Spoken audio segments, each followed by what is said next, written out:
행정작용의 종류가 우리가 아까 공부한 게 뭐야? 행정기관이 법 만드는 거, 그지? 그 다음에 지금부터 공부할 행정행위라고 하는 거. 이 행정행위가 제일 중요한 부분. 이 1권의 마지막 거의 다가 이 행정행위에 관한 논의고 양 행정법의 중심이 되는 것이라고 했죠. 그러면 자, 우선 행정입법하고 행정행위하고 행정작용인데 따로 구분해서 논의하는 거 보니까 행정기관이 법 만드는 건 행정행위라고 안 하겠구나. 자, 행정행위 그러면 언뜻 아무것도 이제 모르는 사람한테 행정행위가 뭐라고 생각하냐 그러면 뭐라고 답할 것 같아? 응? 어떤 사람은 행정기관이 하는 행위요. 행정기관이 하는 행위요. 일단 맞아. 행정기관이 하는 모든 행위가 다 행정행위냐? 그렇게 볼 수도 있지만 그렇게 정의를 안 해. 그러면 무슨 특색이 없잖아. 그지?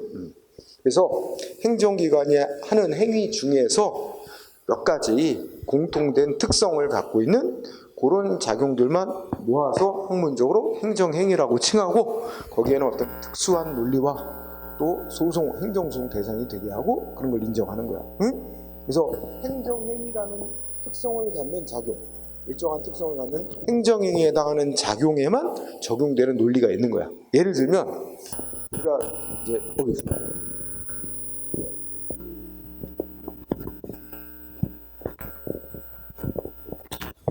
저기 뭐야, 행정기관이 법 만들어 놓은 거 있지, 그지? 그 법을 잘못 만들어 놓으면 하자 있게 만들었다래. 하자 있는 법이 제정되면 어떻게 될까? 하자 있는 법이다, 잘못 만든 법이다 그러면 다 무효로 만들죠. 뭐 잘못한 정도가 어느 정도냐 안 따지고 하자 정도의 관계수 다 무효만 있다 그랬어, 그지? 근데 이 행정기관이 하는 법 집행위는 위법하게 잘못했어도 다 무효로 치지는 않고 무효로 치는 경우도 있고 취소할 만한 사유가 있는 정도에 불과하다. 취소가 될 때까지는 일단 효력이 유지되는 걸로 하는 것도 있고, 그러니까 무효, 취소 이렇게 두 가지로 나눈다고. 그런 것들도 이 행정행위에만 적용되는 독특한 논리야. 응? 자, 그러면 본론으로 들어가서 그럼 도대체 행정행위란 건 어떤 행정기관이 하는 행위 중 어떤 걸 행정행위라고 하느냐? 먼저 거기에 제목 1 행정행위의 개념이라고 돼 있어, 그치? 응? 거기 두 줄, 우리 통설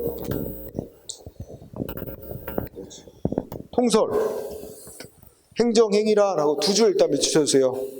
읽어보자. 행정청이 법 아래에서 구체적 사실에 관해 법 집행으로서 행하는 권력적 단독행위로서의 공법행위. 이게 통설이야. 지배적인 견해. 응? 근데 그렇게 두 줄로 압축해놨어. 그지? 가만히 일단 분석을 해보자. 뭐야? 우선 누가 하는 행위야?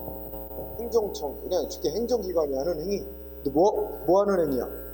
만들어진 법을 구체적 사실화의 법 집행. 이게 법 집행 조치. 응? 그 다음에 법을 집행해도 어떻게 집행해? 권력적으로.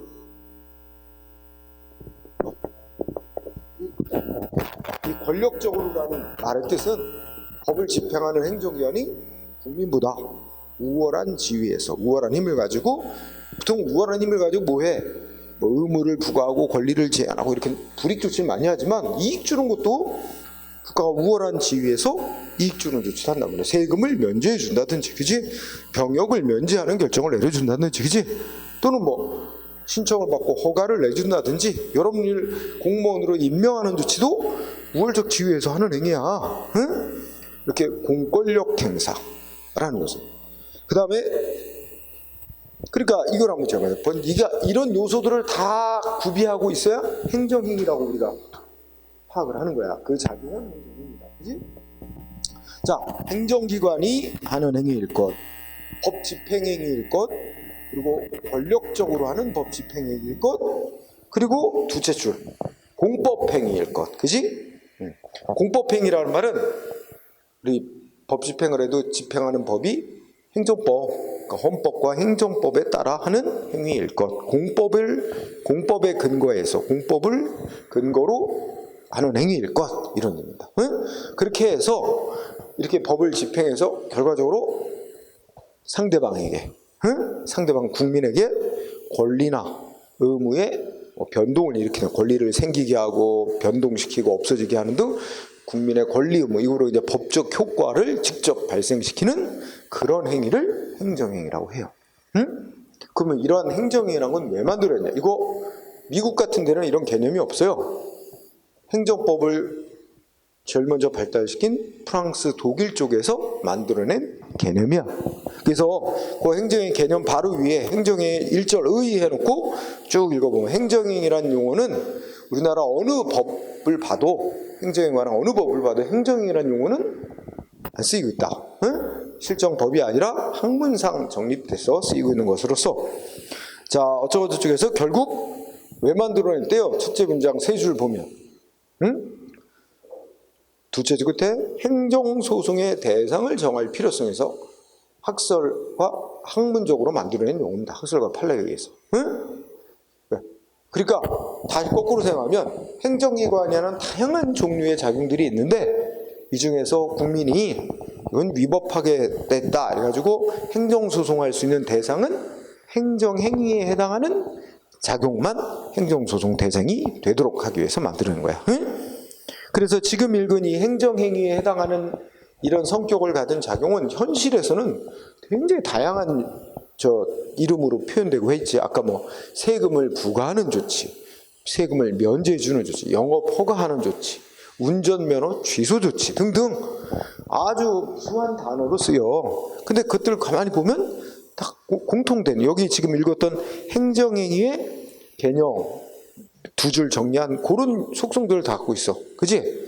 그래서 행정기관이 법 집행하는 조치, 공권력 행사에서 우월적 지위. 그래서 헌법, 행정법에 근거해서 법 집행해서 국민하고 사이에 권리 의무 등 법적 효과를 발생시키는 조치, 이런 뜻이야.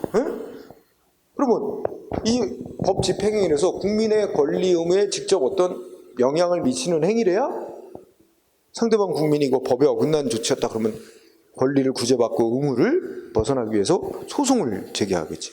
국민의 권리 의무에 직접 법적 효과 안 미치는 건 행정소송 대상이 되게 할 이유가 없겠지. 그렇지? 그러니까 그런 건 행정행위로 보질 않는 거지. 그지? 그러면 또다시 머릿속으로 생각하자. 그 두 줄 개념 갖고. 첫째, 행정기관이 하는 행위여야 돼. 행정처. 그죠? 행정.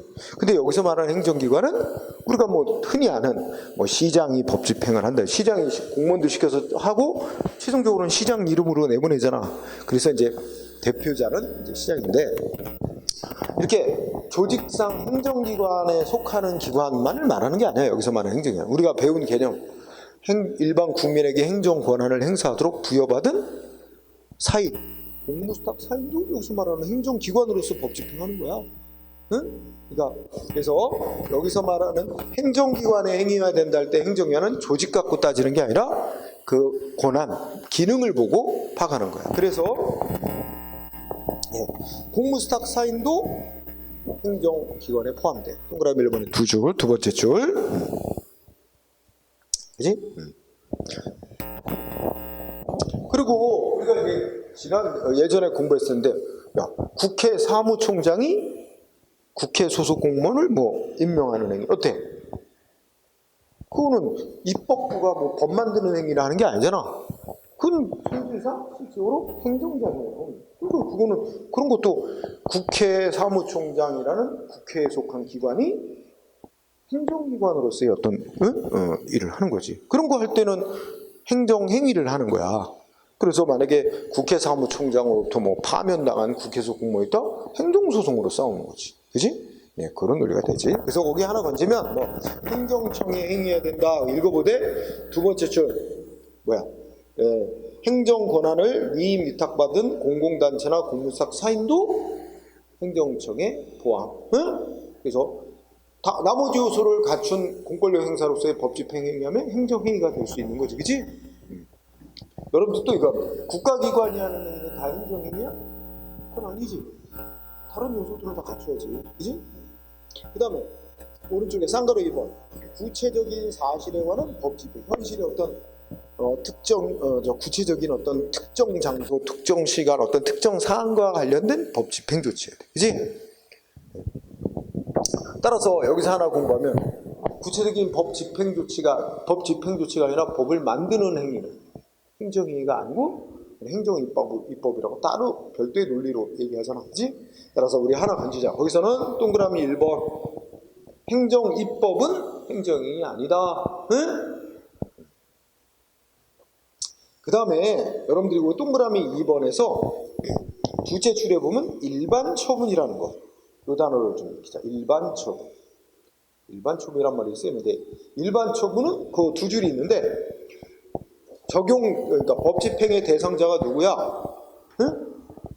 불특정 다수인 대상. 그지? 그런데 구체적 사실에 관해서 법 집행한대. 특정 시간, 장소 뭐 이런 거. 응? 그러면 성격이 어때? 괄호 속에 그거 불특정 다수인을 대상으로 하는 조치라는 점에서 그걸 일반적인 성격이라고 해. 응? 그런데 구체적인 성격을 띠고 있어. 그지? 그래서 그걸 알아. 일반적, 구체적, 규율이라는 단어 알아두고. 응? 근데 이 일반적, 구체적, 규율은 한편 일반적이라는 속성은 입법의 속성이야.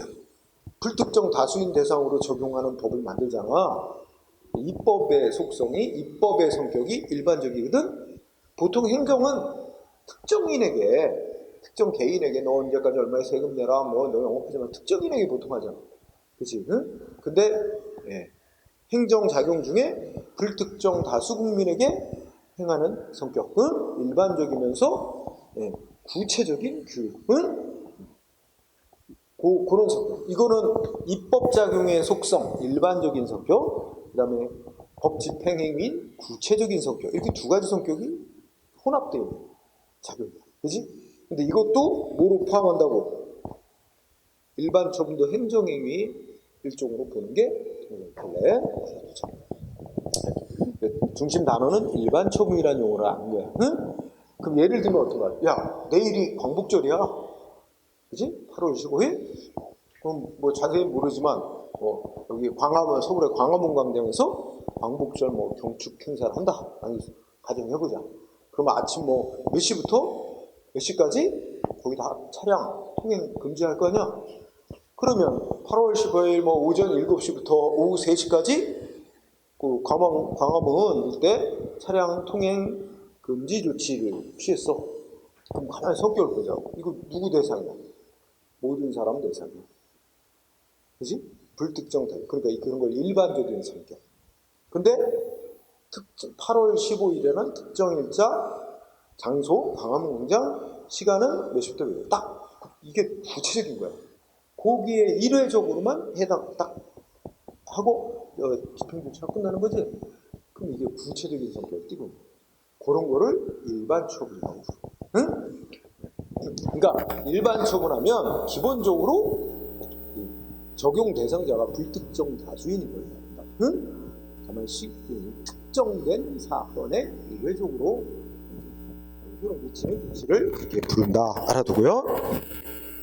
그 다음에 공법행위. 공법행위가 된다. 그러니까 행정기관이 민법에 따라 하는 행위는 행정행위라고 안 그래. 민법에 따라 하는 행위는 다 분쟁이 생기면 민사소송으로 갈 일이고, 그지? 사법행위는. 그래서 여기서 공법행위는 공법의 근거. 공법은 헌법, 행정법, 응? 헌법, 행정법을 근거로 법 집행하는 행위를 말한다. 그 다음에 쌍가루 4번 이제 법적인 행위였는데, 그러니까 상대방하고 사이에 법적인 효과를 인 권리나 의무 이런 걸 발생, 변경, 소멸시키는 그런 법적 효과를 직접 가져오는 행위여야 된다 이거지. 응?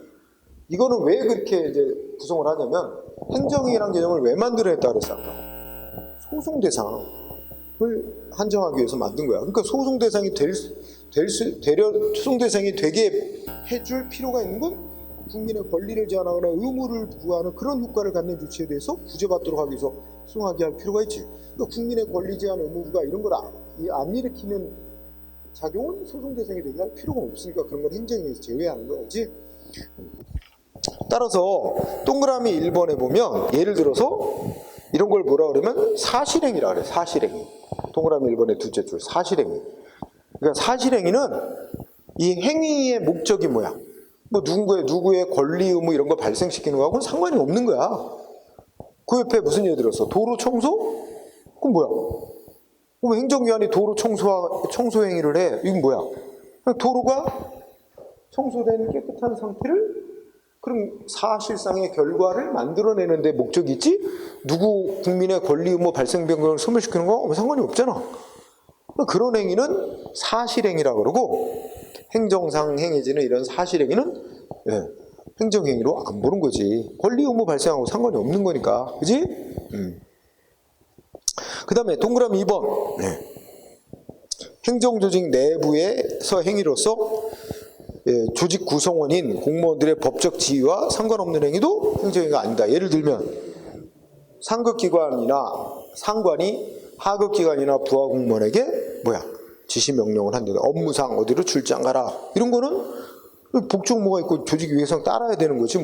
그 상관이 어디로 출장 가라 갔다고 그거 자기 불만이라고 행정소으로 싸우고 이런 게 아니란 얘기지. 응? 그러니까 거기에 상급기관 상관의 직무상의 명령, 승인 이런 거는 행정위가 아니다. 소송 대상으로 하게 할 필요가 없습니다. 응? 그러니까 국민의 권리 의무에 직접 발생되는 거 아니죠. 그 다음에 동그라미 3번에 보면 쭉 읽어나가면 예를 쭉 써놓고 다음 페이지 가면 뭐 나왔어? 자동기계장치에 한 행정결정 이렇게 얘기한단 말이야. 이것도 오늘날은 과학기술 발달에 따라서 옛날에는 공무원이 직접 처리하던 일을 기계가 한단 말이야. 프로그램 짜놓고, 그지? 주민등록 발급 업무 공무원이 했는데 이제는 기계장치에다 지문만 인식하고 막 입력하면 그 등본 나온단 말이야. 그지? 이런 거. 그러니까 방식만 달라졌지 그 행해지는 행위의 성격, 국민에게 미치는 효과는 똑같아. 그래서 이것도 행정행위로 본다. 몰라. 응? 행정행위로 보게 되면 이거 소송 대상이 되는 거야. 응? 그리고 동그라미 4번은 아까 읽었어. 그 다음에 쌍가루 5번에서 핵심은 권력적이라는 데부터 초점이 있어요. 그러니까 국민보다 상대방보다 우월적 힘을 가지고 법 집행하는 조치. 그지? 권력적이라. 따라서 국민보다 우월적 지위에서 법을 집행하는 게 아니라 국민하고 사이에 대등한 입장에서 국민하고 대등한 지위에서 협상을 해가지고 계약을 맺는다? 이건 공권력 행사가 아니에요. 그러면 그런 거는 행정소송 대상인 처분으로 볼 이유가 없는 거야. 응? 그죠? 그래서 권력적 단독행위 여기서 동그라미 1번에 셋째 줄 보면 뭐라 있어? 공법상 계약 나오지? 응? 계약은 대등 관계에서 합의하는 거란 말이야. 그러니까 그런 거는 행정행위 아니다. 응? 그 다음에 그런 거 보고 그 다음에 이거 질문해 보자. 뭐가 있냐면 행정기관이 요새 같은 경우에 코로나 상황에서 행정기관이 어떤 영업소에 대해서 이렇게 해줬으면 좋겠다고 권고하고 협조 요청해. 이런 거 우리가 행정지도라고 그래. 근데 행정위원이 국민에게 권고하고 협조 요청하는 행위, 이거 행정행위라고 할까 안 할까? 응? 행정행위라고 할까요 안 할까요? 행정행위라고 하려고 하면 어떤 요소가 빠졌어? 그치? 강제, 즉 공권력 행사라는 요소가 빠졌잖아. 그건 단위 그냥 국민한테 이렇게 해줬으면 좋겠다고 희망사항을 제시하는 거야. 그냥 권고하는 거야. 비강제적인 거야. 그래, 그런 건 행정행위라고 하지 않는 거지. 그럼 상대방 국민은 따라야 될 의무도 없는 거야. 그냥 협조 요청이 오면 응하고 싶으면 응하고 싶지 않으면 안 따르면 되는 거지. 자유가 있는 거야. 강제로 불이익당하는 건 아니기 때문에, 불이익 주는 건 아니기 때문에 그런 건 행정행위가 아닌 거지. 그지? 네. 자, 그래서 우리가 지금까지 하는 거 보면 행정기관이 하는 행위라 그래서 다 행정행위인 건 아니고 행정기관이 하는 행위 중 몇 가지 요소를 갖춘 작용만 특성을 갖고 있는 작용만 행정행위라고 한다. 그럼 예를 들어서 실제 행해지는 작용, 경찰이 운전면허 내주는 조치를 한번 생각을 해봐. 운전면허 내주는 조치는 일단 경찰도 행정기관으로서 법 집행하는 거야. 도로교통법이라는 법을 집행하는 거예요. 그러면 특정인이 나 무슨 면허를 따고 싶다. 신청. 그럼 시험 보고 다 해가지고 요건이 맞는다. 법이 정한 요건을 맞는다. 너한테 법이 정한 운전 금지 의무를 풀어준다. 이러면 허가 내주는 거야. 공권력 행사로서의 법 집행에서 법이 행정법이 부여하는 운전하지 말아야 될 의무를 없애주는 법적 효과를 가져오는 조치예요. 전형적인 행정행위에 속하는 거지. 그치? 응? 현실의 작용들을 다 생각해보면 그렇습니다. 자, 그러면 여러분들이 212쪽에 이제 맨 아래 행정쟁송법상 처분 개념과의 관계 이렇게 제목이 있죠? 자, 어디서 출발하냐면 우리나라 행정소송법은 행정기관이 하는 작용 중 어떤 작용이 소송 대상이 된다고 규정했냐면 처분이라는 작용이 소송 대상이 된대. 우리가 보통 행정처분이라고도 말하고 줄여서 처분이라고. 처분이라는 작용이 행정소송 대상이 되는 거라고 규정했어. 그러면서 처분이라는 작용이 뭐라고 써놨냐면 동그라미 1번에 뭐라고 써놨어? 응? 첫째 줄 끝에 처분이란 행정청이 구체적 사실에 관해 법 집행으로 수행하는 공권력의 행사 또는 거부와 그 밖에 이에 준하는 행정장 이렇게 정의를 해놨대. 그러면 그 옛날 독일 프랑스에서 학문적으로 행정행위라고 하는 작용은 이런 작용이다. 이 행정행위에 해당하는 작용이 소송 대상이 되는 거다. 이렇게 정했는데 우리 행정소송법은 행정행위가 행정소송 대상이 아니고 처분이라는 작용이 행정소송 대상이래. 응? 그래서 처분을 이렇게 정의를 해놨다고. 그럼 여러분들 읽고 나서 우리가 전통적으로 우리 법학에서는 행정행위가 소송 대상이 되는 거로 파악을 해왔는데 우리나라 행정소송은 처분이라는 게 소송 대상이 된다면서 처분을 정했는데 행정행위 개념하고 우리 법이 정하고는 처분이라는 작용의 개념하고 비교해보니까 똑같아? 차이가 있어. 응? 여기 대해서 학자들 간의 견해 차이가 있어요. 또 그럼 읽어보면 비슷하지 않아? 행정청이 구체적 사실에 관해 법 집행하는 행위로서 공권력 행사하거나 거부하는 이거 아까 행정행위랑 비슷하잖아. 그래서 조금 약간 표현이 약간 다르긴 하지만 우리 법이 사용하는 처분하고 형문상 얘기하는 행정행위하고 사실상 같은 얘기를 하는 거다. 그래서 같다고 보는 학자가 있는가 하면 또 다른 학자들은 완전히 똑같은 건 아니다. 이게 많은 부분이 비슷하지만 조금 차이가 난다. 무엇은 차이가 나냐? 우리 거기 동그라미 1번을 보면 다시 우리 행정소송법이 정하고 있는 소송 대상이 되는 처분이라는 것 속에는 행정청이 구체적 사실에 관해 법 집행으로서 행하는 공권력 행사나 거부 조치 여기까지는 아까 말한 학문상의 행정행위와 똑같은 거다. 그런데 뭐가 추가되어 있냐? 그 밖에 이에 준하는 행정장. 그러니까 그 밖에 그 행정행위에 준하는 성격을 가진 작용까지도 처분으로 포함을 시키고 소송 대상이 되게끔 한 거다. 그러니까 그 밖에 이에 준하는 작용이라고 하는 게 더 추가로 붙어있기 때문에 이 처분이라는 개념이 학문상의 행정행위보다 더 넓은 개념이다. 이렇게 파악한단 말이야. 그치? 그래서 결론 지금 얘기 듣고 그 밑에 동그라미 2번 학문상의 행정행위라는 개념과 우리 행정소송법이 정한 처분이라는 개념이 동일한 것인지 다른 것인지 견해차가 있는데 동일하다고 보는 견해를 이원설 우리 좀 다르다고 보는 견해가 이원설. 그지? 그러면 어느 쪽이 그 다음 밑줄 결론 어느 쪽이 다수설이다 우리나라? 이원설. 좀 다르다고 본다. 근데 어떻게 다르다고 봐? 우리 소송법이 정하고 있는 처분이라는 개념이 더 넓다. 학문상 행정행위보다. 응? 그러니까 이걸 그림으로 표현하면 이렇게 되는 거지. 학문상의 행정행위가 그러니까 우리가 줄이면 행정소송법상의 처분. 행정소송법상의 처분 개념이 만약 가정을 해서 이만큼이라면 이 안에 우리 학문상의 행정행위가 여기 다 들어있다는 거야. 학문상의 행정행위가 이 안에 다 들어있다는 거야. 이걸 포함을 해서 처분이 더 넓은 개념이다 이거지. 응? 그치? 그러니까 학문상의 행정행위는 당연히 처분에 포함이 돼.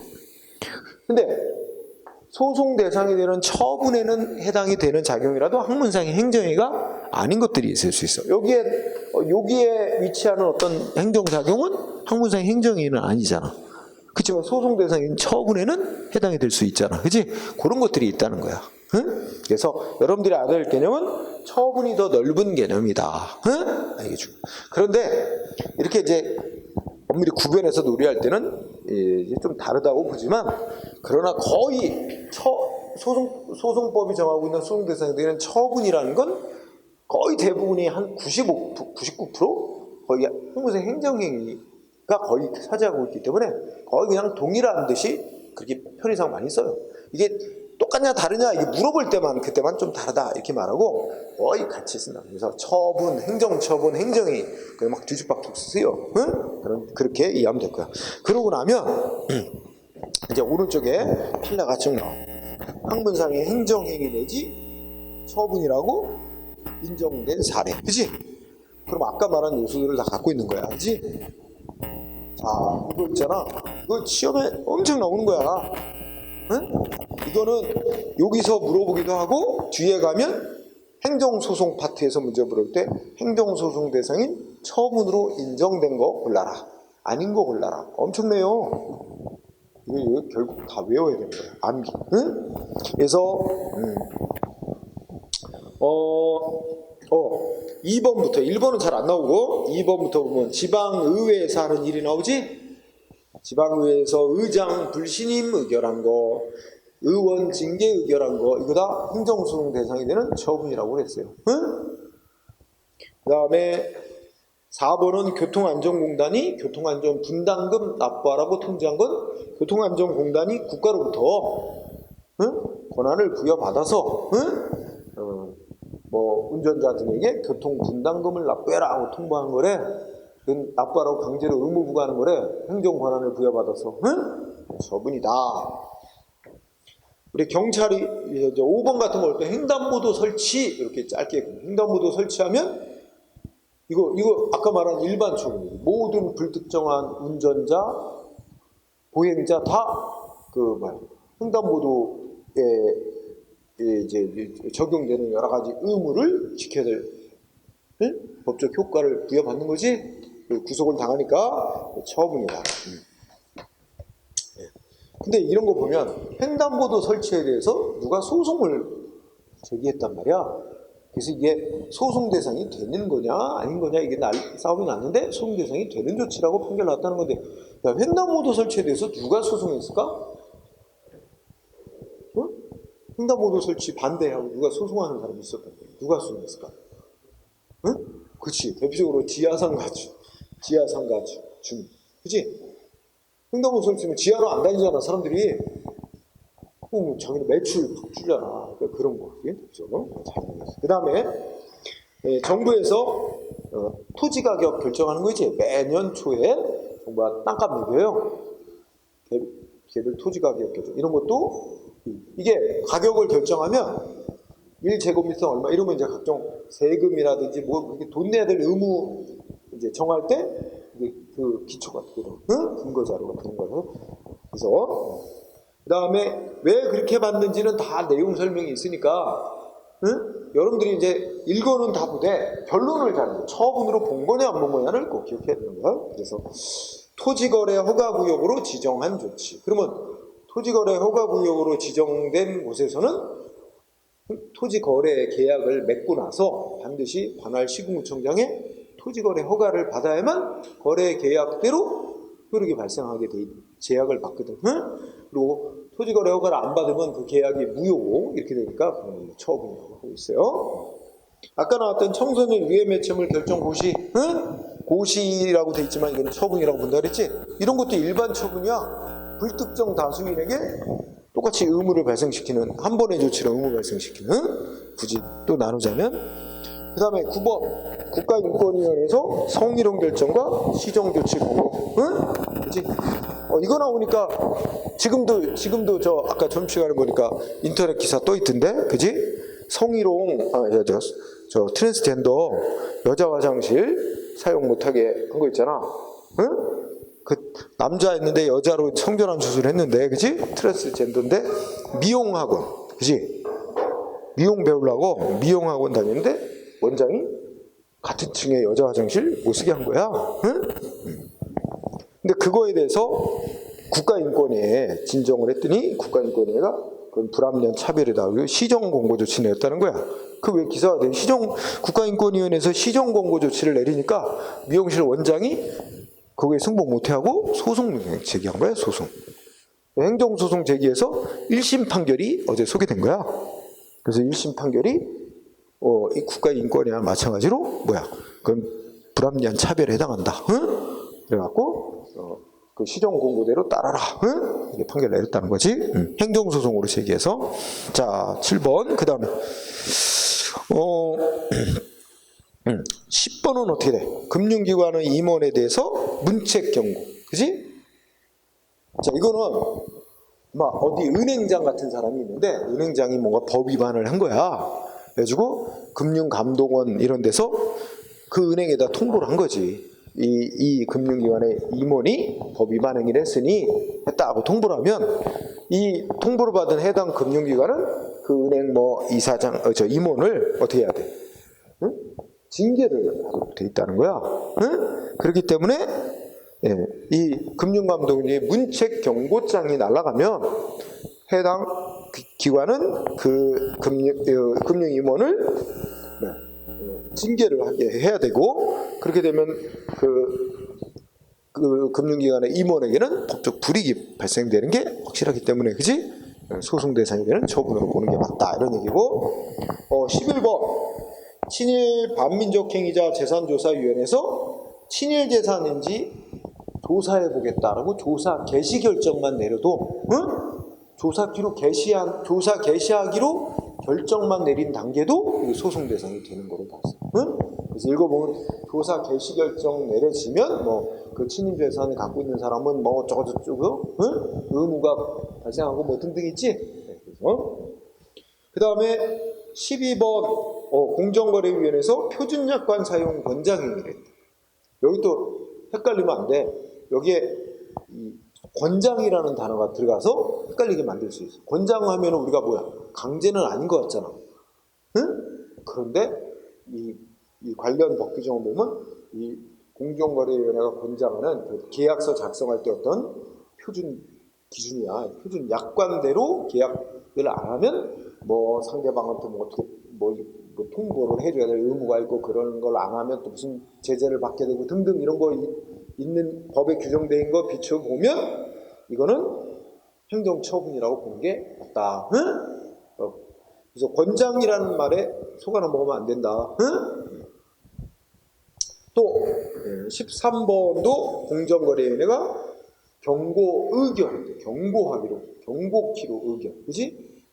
그러니까 우리가 막 과대 광고하고 이런 사람 있잖아, 이런 업자들 있잖아. 표시 광고라는 게 머리도 안 나는데 머리 엄청난다고 과장 광고하고, 그지? 탈모 치료제 이런 거 적발하면 공정거래위원회에서 그 업체에게 경고를 하는 것으로 결정. 응? 이것도 소송 대상이다, 처분이다. 응?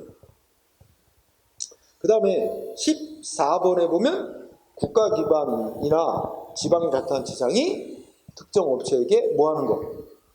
간단히 줄이면 입찰 참가 자격 제한. 응? 이게 입찰 참가 자격 제한 조치가 뭐겠어? 우리가 정부에서 우리 국가기관이나 지방자치단체에서 무슨 도로공사를 한다, 응? 건물 짓는 공사를 한다. 그럼 어떻게 해? 이거 정부에서 이제 액수를 딱 정해놔. 얼마 이상, 50억 이상이든 하여튼 얼마 이상 되는 공사는 특정 업자하고 이렇게 계약 맺지 못하도록 합니다. 반드시 뭐 해야 돼? 입찰을 하도록 돼. 공고를 해서 경쟁에 붙이도록 합니다. 그래서 업체들이 신청을 하면 그 중에서 이제 선정을 하는 거지. 객관적인 기준에 따라서, 그지? 이렇게 그래야지 이제 공정성이 담보됩니다. 안 그러면 그 책임자, 지방자치단체장의 책임자가 자기 마음에 드는 업자하고 막 마음대로 계약할 거 아니야, 그죠? 불공정한 우려되니까. 그래서 이제 입찰제도로 하는데, 그런데 어떤 업체는 과거에 법을 많이 위반한 적이 있다든지 이러는 업체는 이 정부가 시행하는 공사에 몇 년간 참가할 자격을 박탈하는 거야. 그지? 그런 조치가 입찰 참가 자격 제한 조치. 이것도 응? 그 업체에게 강제로 불이익 준 거예요. 그런 거. 그 다음에 15번 공부했지? 우리 주민등록번호 자기 본인의 사와 무관하게 주민등록번호 유출된 자는 주민등록번호 바꿔달라고 신청할 권리가 있다. 응? 신청할 권리가 있는 사람의 신청을 받고 거부한 것 공권력 행사로서 상대방의 권리를 침해하는 행위가 되니까 소송 대상이 되는 처분이다. 응?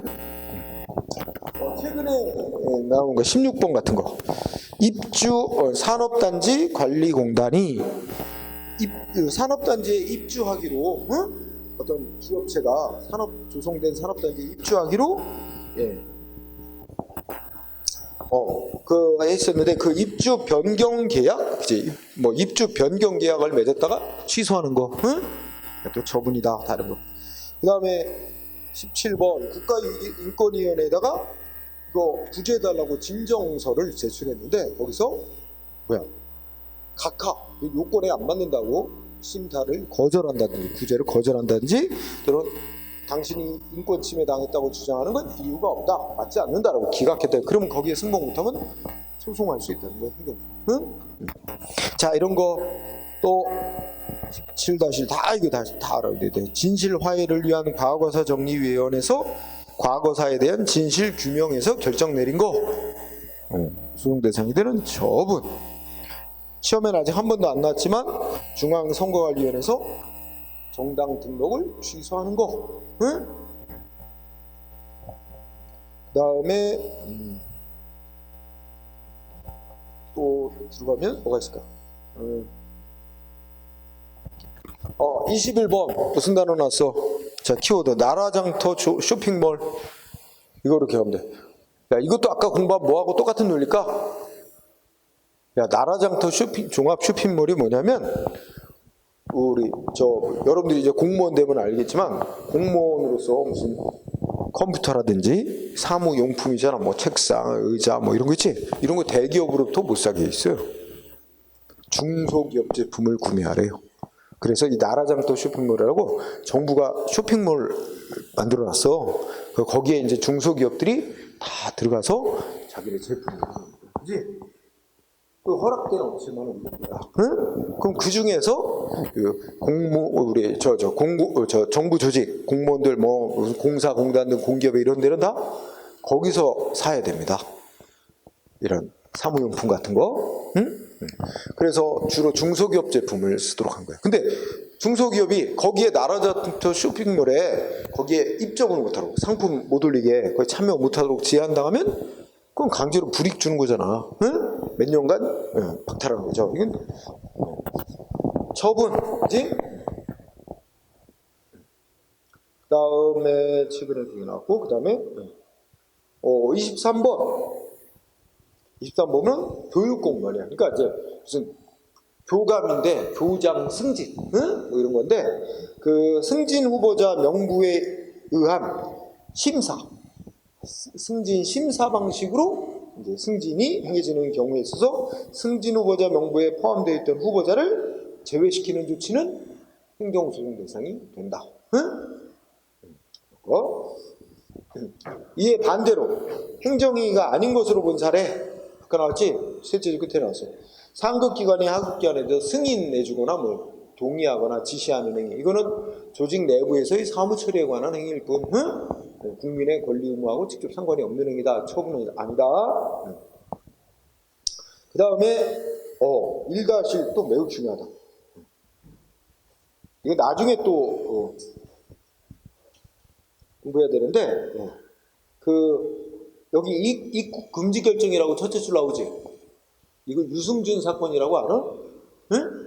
옛날 가수 유승준 한국 쪽 군대 안 가려고 포기하고 미국 시민권 취득하고 그치? 그래서 우리나라 입국 금지 결정이 내려졌다고 법무부 장관. 근데 입국 금지 결정을 상대방 유승준한테도 통보한 것도 아니고 그냥 국민한테 알린 것도 아니고 법무부 관리하는 컴퓨터 시스템 내부 시스템에 얘는 입국 금지 대상자다 이렇게 분류해서 거기만 게재한 거야. 그러니까 출입국 법무부 산하 출입국 관리국 담당 공무원 이런 사람들만 그거 보고 일 처리하게 돼 있는 거지. 상대방한테 통보된 적도 없고, 이런 이상 이거는 입국 금지 결정이 아직 저 행정 행위로서 성립이 됐다고 보기 어렵다 그런 거예요. 그래서 외부에 공식적으로 표시되냐는 입국 금지 결정은 처분이 아니다. 그다음에 밑에 다 공부해요. 그렇죠? 두 번째 줄에 보면, 그러니까 첫째 줄에 보면 장관이 어느 지역을 국립공원으로 지정하지? 그거는 처분이래. 국립공원으로 지정하면 어떻게 돼요? 개인 땅이 국립공원에 지정이 되면 땅 주인 자기의 토지재산권 행사에 많은 제한을 받게 되고 의무가 부여되고 그럽니다. 그건 처분이지, 그지?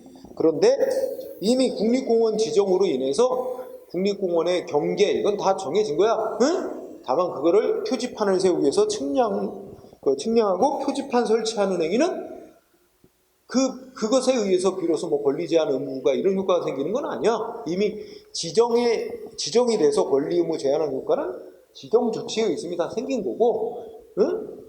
다만 경계 측량하고 표지판 설치하는 행위는 뭐야? 공원 관리를 위해서, 실적 관리를 위해서 이미 국립공원 지정 처분에 의해서 확정된 경계를 인식 파악하는 단순한 사실행위일 뿐이다. 응? 법적 권리 의무를 새로 발생시키는 행위는 아니다. 응? 처분 아닙니다. 그 다음에 3번. 이거 예전에 공부했을 거야. 입찰 보증금 국고기속 조치. 응? 기억나요? 입찰 보증금이라는 게 아까 국가가 시행하는 공사에 참여한 업체들, 응? 입찰을 하니까 A 업체, B 업체 여러 업체가 자기네가 공사 따겠다고 신청을 했는데 신청할 때 다 자기네가 뭐 1억에 공사하겠다 그러면 뭐 10% 보증금으로 내놔야 된다. 그럼 1,000만 원 보증금으로 내놓고 입찰을 응하는 거예요. 그랬다가 탈락되면 다시 보증금 돌려받고. 응? 근데 신청한 업체 중에 한 업체가 선정이 됐어. 정부가 발주하는 공사 시행 업체로. 그러면 걔도 이제 자기가 공사할 대금액의 10% 정도를 예를 들어서 보증금으로 내놨잖아, 국가에. 응? 그리고 계약 맺고 공사대로 다 계약대로 공사를 다 마치면 그것도 보증금도 다 돌려받는 거야. 응? 근데 이 계약대로 제대로 이행을 안 해 업체가. 그러면 국가가 그 보증금 받아놨던 걸 가져버려요. 그게 국고기속 조치야. 응? 그치? 마치 뭐와 같은 논리냐면 우리가 이제 그 월세 살잖아. 월세. 집을 얻어서 월세로 살면 월세 뭐 방식이 옛날보다는 다양해졌지만 보증금 100만 원에 월 10만 원 이렇게. 그러면 어떻게 돼? 보증금 100만 원 먼저 내놔야지. 집주인한테 주고 월 10만 원씩 월세 내는 거 아니야, 다달이. 근데 월세를 못 갚으면 어떻게 돼? 보증금에서 까잖아. 매달 10만 원씩 깎아나가고 10달 다 깠는데 더 이상 깔 게 없으면 나가. 그치? 응? 똑같잖아. 일단 보증금을 받아놓고 공사 제대로 하면 보증금 다시 돌려주고 공사 제대로 안 하면 보증금 받아놨던 것 같고 이 손해배상 쪼다 해가지고 국가가 가져버린단 말이야.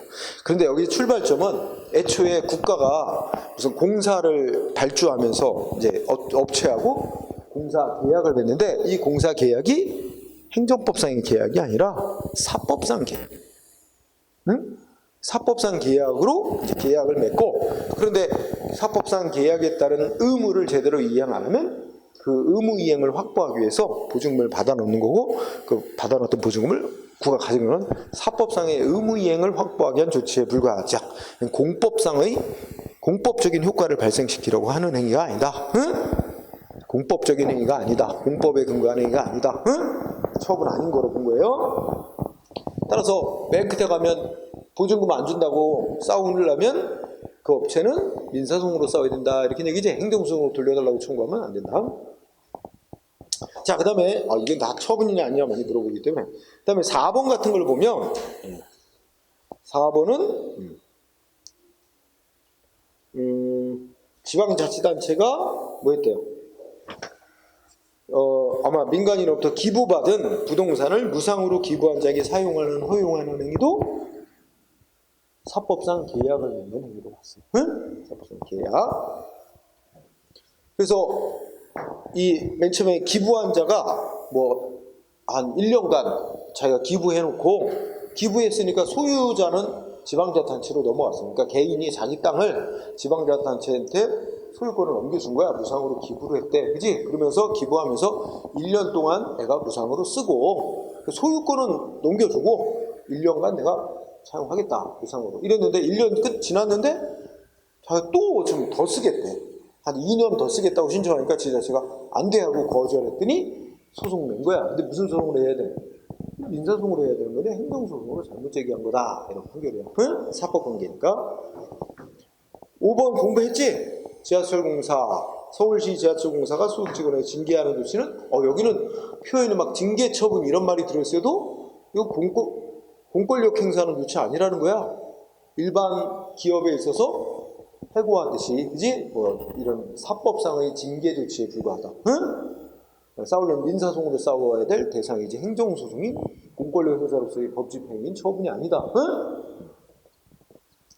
6번은 설명할 필요도 없을 거고. 응? 사립학교 교원 사립학교 교원은 신분이 교육공무원 아니라거든. 학교 측하고 사법상 근로계약 맺은 거야. 응? 민사소송으로 싸워야 된다는 거지.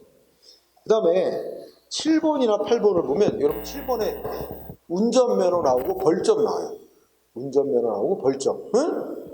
여기 이제 운전면허 시험을 보거나 운전 행위를 해본 사람 알지만 우리가 법 위반 행위라면 벌점이라는 게 매겨져요. 예를 들어서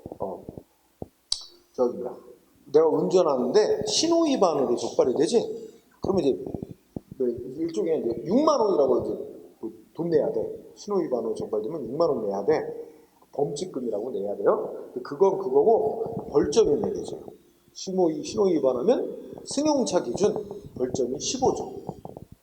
중앙선 침범으로 걸리면 6만 원 납부해야 되고 벌점이 매겨지는데 벌점이 30점. 중앙선 침범. 응? 이런 식으로 교통사고 내서 사람 한 명 죽으면 벌점이 90점. 이런 식으로 위반 행위마다 중요도에 따라서 벌점이 있어요. 그럼 이 벌점이라는 게 이제 쌓여서 누적 관리가 된단 말이야. 3년 동안 이게 누적 관리를 해요. 그래서 벌점이 쌓여서 40점이 넘잖아. 40점이 넘으면 1점당 1일씩 해서 면허정지 처분을 내줍니다. 경찰이. 응? 그러니까 내가 신호위반 한 번 해서 걸렸다. 그럼 이제 아마 경찰 이 장부에 벌점이 기록돼 있을 거야. 그 다 인터넷으로 한번 찾아서 자기 벌점이 얼마인가 확인도 해볼 수 있게 돼 있대. 하여튼 벌점 15점이 기재돼 있다. 15점. 신호위반. 그 다음에 내가 또 뭐야? 중앙선 침범 또 한 번 했어. 그럼 이번에 벌점이 30점 매겨져. 그지? 그럼 합산하면 어떻게 돼? 45점이네? 40점이 넘으면 면허정지 시킨다니까? 1점당 1일씩? 면허정지. 45일 면허정지. 근데 뭐 5는 끝단위는 자를 수 있어. 하여튼 모르겠어. 40일 나올지 45일 나올지 그건 정확히 모르겠는데 1점당 1일씩 면허정지. 그럼 면허정지 당하고 그게 없어지냐? 아니야. 그 벌점은 계속 남아있어. 1년 동안 합산해가지고 쌓인 벌점이 121점을 넘으면 면허 취소하게 돼 있어요. 2년 동안의 합계가 201점을 넘으면 역시 면허 취소하게 돼 있고 3년 동안 벌점 합계가 271점을 넘으면 면허 취소하게 돼 있어요. 이런 식으로 이제 국민들이 교통법규 위반하면 그에 대해 벌점을 매기게 돼 있단 말이야. 근데 자, 이 벌점 매기는 건 뭘 위한 거야? 그 벌점 누적해가지고 면허 정지나 면허 취소를 시켜서 운전을 못하게 하려는 거거든. 그걸 위한 자료로 활용하는 것이지 벌점 매긴 것만 갖고는 운전하고 다니는데 아무런 지장 없습니다. 예를 들어서 내가 나한테 벌점이 200점이 이게 이제 배점이 돼 있다, 매겨져 있다 하더라도 나 운전하고 다니는데 아직은 벌점 매겨놓은 것만 갖고는 아무 상관이 없어요. 벌점은 뭘 위한 거야? 그걸 기초로 면허 정지나 면허 취소시키기 위한 자료로 활용하는 것일 뿐이야. 따라서 벌점이 아무리 잘못 매겨져 있어도 그거 갖고 내가 싸울 일은 아니야. 그 잘못 매겨진 벌점을 기초로 나한테 면허 정지나 면허 취소 조치가 나오면 그게 이제 나한테 권리 의무에 직접 영향을 미치는 소송 대상이 되는 처분인 거지. 벌점 매겨놓은 것만 갖고는 아직은 개인의 권리 의무에 직접 변동이 하나도 아니라는 거야. 그러니까 운전면허 벌점 이거 잘못 매겨졌다고 그 단계에서 아직 소송으로 싸울 대상은 안 되는 거다. 왜냐면 개인의 권리움에 직접 아직은 아무런 영향이 발생 안 하았으니까. 응? 똑같은 이치가 잘 나오는 거. 6번 군의관이 우리 남자들 신체 검사할 때 신체 등급 판정하지? 응? 어때? 뭐 5등급으로 판정을 하는데, 그지? 근데 이런 경우는 뭐야? 나는 예를 들어서 뭐 5급 판정이 나올 거라고 생각했다. 신체 등급 5급. 5급이면 면제야, 면제. 군 면제. 응? 그지? 3급 이상이 현역가고 4급은 뭐 보충력. 응? 5급은 면제. 막 이렇게.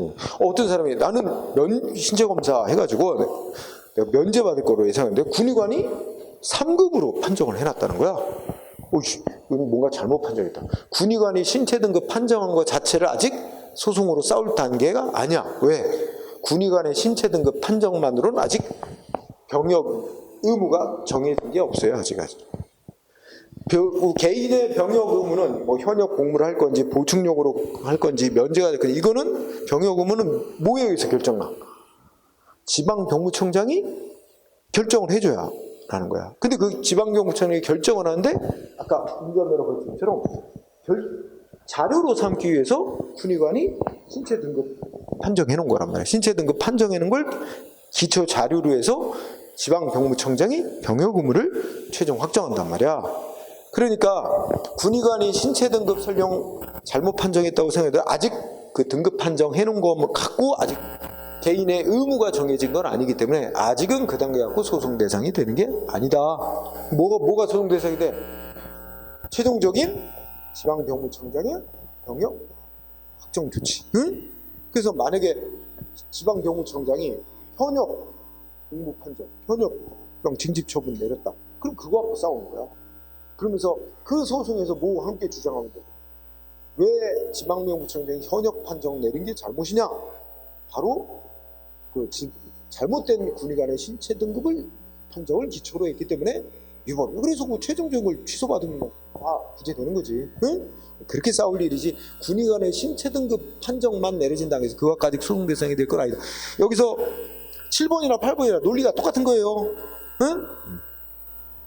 그 다음에 9번은 쉽게 말하면 뭐야? 오늘날로 말하면 경제기획원은 여기 뭐 있어요? 이제 경제기획원 나왔는데 아주 옛날 얘기지. 지금은 재정경제부로 바뀌었지. 재정경제부 장관이 바꿀 필요도 없어. 그 똑같은 거니까. 우리 현대식으로 오늘날식으로 한 재정경제부 장관이 뭐야? 오늘 정부 투자기관이니까 공기업들, 정부 산하기관, 공단들, 공기업들 있잖아. 여기다가 내년도 예산은 이런 기준에 의해서 짜라고 예산 편성 지침 내린 거. 이건 뭐야? 이 국민에 대해서 직접 어떤 법적 효과가 생기는 건 아니고 크게 보면 행정조직 내에서 기관과 기관 간에 상급기관의 하급기관의 업무 지침 내리는 행정규칙 내려보내는 거야. 그지? 국민의 권리 의무에 직접 변동사항 안 생긴 거야. 처분하냐? 그 다음에 10번은 당연퇴직이 뭐예요? 당연퇴직이 말 그대로 법이 정한 일정한 사유가 생기면 당연히 자동으로 공무원 신분 상실되는 게 당연퇴직이란 거예요. 응? 그래서 예를 들면 공무원이 있는데 성범죄를 저질러서 무슨 벌금형 300만 원 이상 받았다? 당연퇴직 사유로 돼 있어요. 응? 네. 성범죄라도 아동 청소년 대상 성범죄다? 액수 안 가려요. 벌금형 뭐 이런 거 형만 받으면 그냥 다 당연퇴직되게 돼 있어요. 이런 것처럼. 그래서 공무원인데 법이 정한 일정한 사유 생기면 공무원직 자동 상실되는 게 당연퇴직이야. 그럼 어떤 공무원이 그 당연퇴직 사유가 발생했어. 그러면 어떻게 돼? 별도의 아무런 인사조치가 없어도 공무원직은 그 시점에 상실된 거예요. 근데 이제 실무상 행정기관이 어떻게 돼? 인사 담당 기관이 당신은 당연퇴직 사유에 해당됐기 때문에 공무원직 상실됐음을 통보합니다 하고 인사 통보 조치를 했대. 그 통보 조치에 의해서 공무원 신분 상실이라는 효과가 생기는 건가? 그건 아니지. 이미 그 전에 사유 발생과 동시에 신분 상실은 발생한 거야. 따라서 인사기관이 다시 한번 통보해 준 건 이미 발생한 사실을 한 번 더 사실 확인차 알려주는 거예요. 불가하지. 법적으로는 아무런 의미가 없는 거야. 안 해도 아무 상관 없는 거야. 응? 네, 그런 뜻이죠. 당해 대식 통보. 그 다음에 뒤로 가면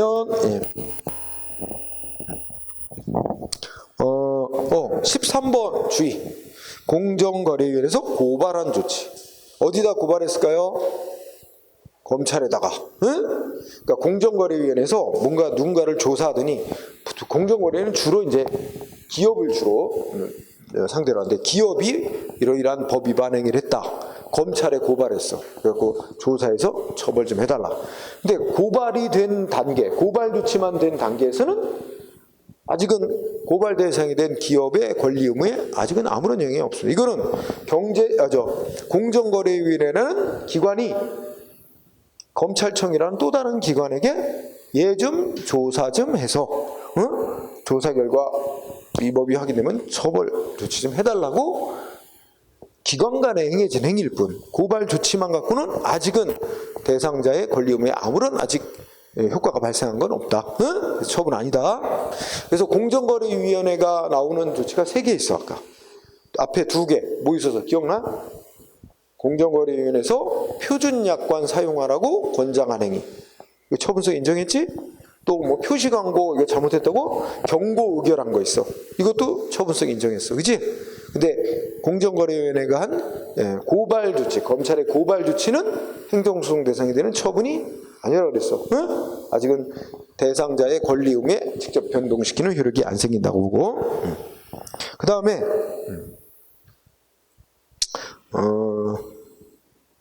14번은 여기서 굳이 이거는 이제 예전 판례, 그러니까 요새는 나오기가 좀 힘들어. 법 바뀌어가지고 이제 판례 태도가 달라져야 되거든. 그러니까 좀 넘어가고.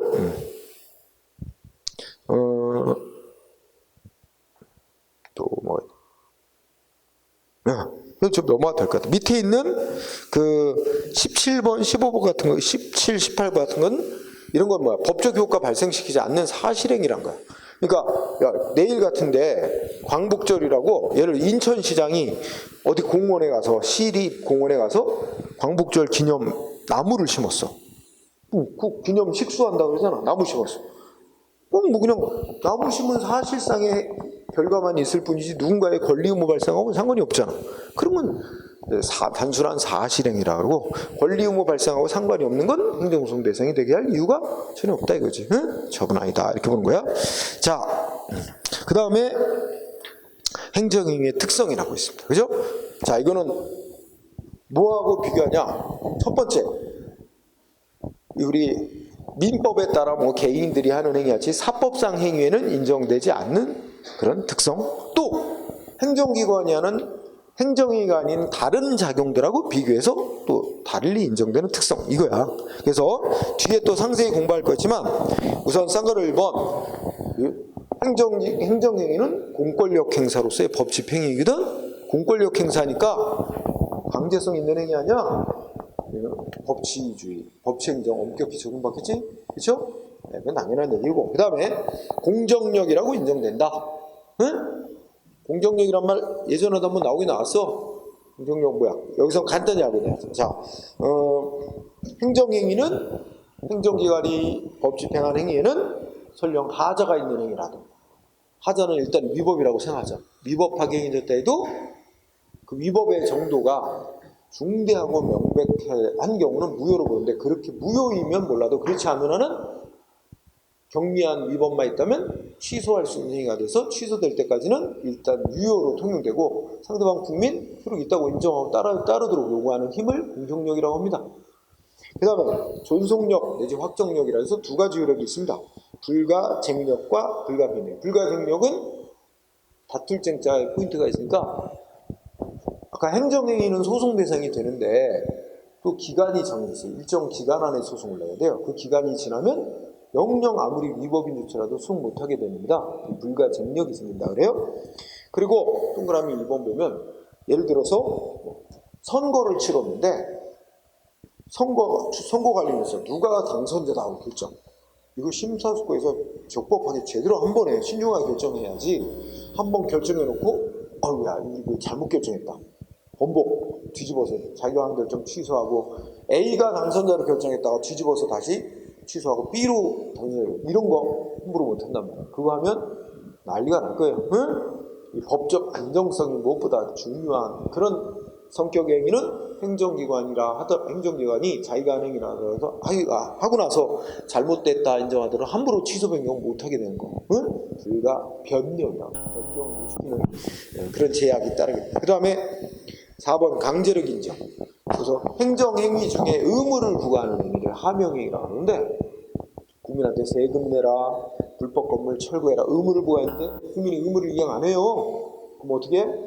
행정기관에 가서 직접 의무를 이행한 상태를 만들어낼 수 있어요. 강제 철거를 해버리고 세금 안 내는 사람 재산 압류해서 경매로 팔았고 거기서 세금 걷어고 징수해고 그리고 그지?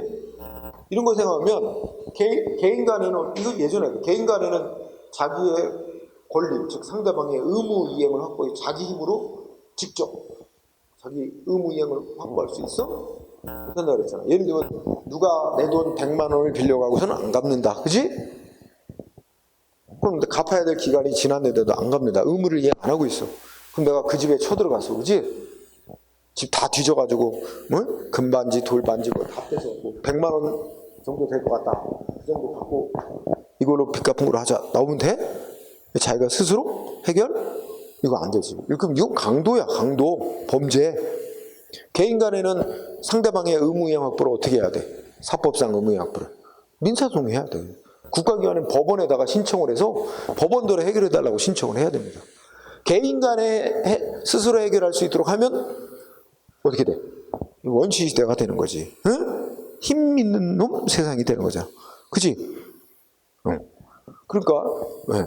그래서 그거는 우리가 개인의 힘으로 스스로 자력 구제 못하게 돼 있어요. 응? 국가기관 힘. 근데 세무서장은 세금 내라고 세금 부과 일방적으로 부과해 놓고 그치? 안 내면 어떻게 돼? 법원의 힘 안 빌려요. 법이 행정기관인 세무서장 네 스스로가 법원의 힘을 빌리지 말고 그 사람 재산을 압류해서 경매로 팔아가지고 거기서 세금을 걷어라. 법으로 그렇게 허용했어. 이게 뭐야? 행정기관 스스로의 힘으로 강제 집행을 할 수 있도록 허용하고 있어. 그걸 자력 강제력, 자력 집행력이라 그래요. 개인 사유는 절대로 인정 안 돼요. 그리고 의무를 위반한 사람, 무단횡단을 했다든지, 그지? 행정법상의 의무 위반한 사람은 벌을 줄 수 있어요, 행정기관이. 그래서 예를 들어 주차 위반하면 과태료, 벌을 주고, 벌을 주는 거 제재할 수 있는 힘이 행정기관에게 법이 부여하고 있어요. 제재력. 그래서 자력 집행력과 제재력을 합쳐서 이제 강제력이라고 부르고 있습니다. 이 부분들이 이제 이 행정행위 파트에서 뒤에 상세히 설명할 부분들이 많은 거예요. 공정력이니 불가정력이니 뭐 해가면서.